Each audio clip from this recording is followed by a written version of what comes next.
नमस्कार. महाराष्ट्रातील विविध क्षेत्रातील बातम्या झटपट आपल्या मोबाईलवर पाहण्यासाठी लगेचच सबस्क्राईब करा राष्ट्रशक्ती लाईव्ह न्यूज आणि सोबत बेल आयकॉन प्रेस करायला विसरू नका. मोबाईल सायलेंट केले सगळ्यांनी.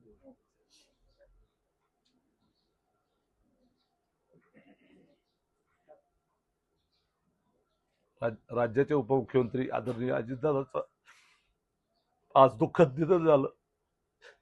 आमचा सगळा आधार गेलेला आहे.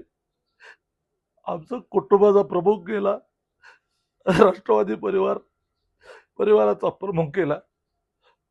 अचानक असा इतका महाराष्ट्रामध्ये जीव तोड काम करणारा नेता, पहाटे 4 वाजता उठून सगळ्या समाजाकरता दिवस रात्र काम करणारा नेता अशा पद्धतीनं जाईल असं स्वप्नात सुद्धा वाटलं नव्हतं. हे घडलं.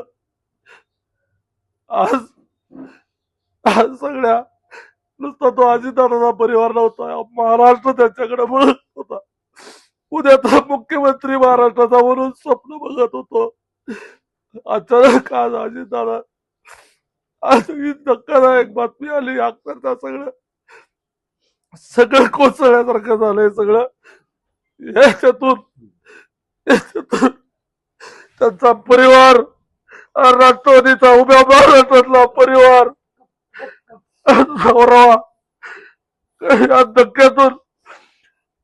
या धक्क्यातून सगळ्या कार्यकर्त्यांनी, महाराष्ट्रातील अजितदादावर प्रेम करणाऱ्या सगळ्यांनी सावरलं पाहिजे.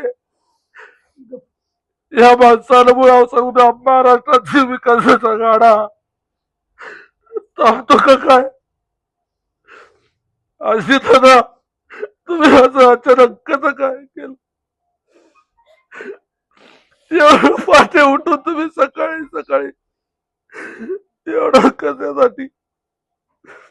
याची एक्झिट होईल, महाराष्ट्राचं नाही देशाचं नुकसान झालं. इतकं चांगलं काम करणारा मेहनती माणूस या महाराष्ट्राला पुन्हा मिळलेला आहे.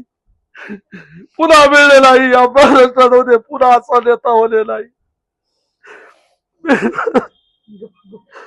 माझा परिवार आणि माझ्या सगळ्या जिल्ह्याच्या वतीनं तुम्हाला श्रद्धांजली अर्पण करतो दादा.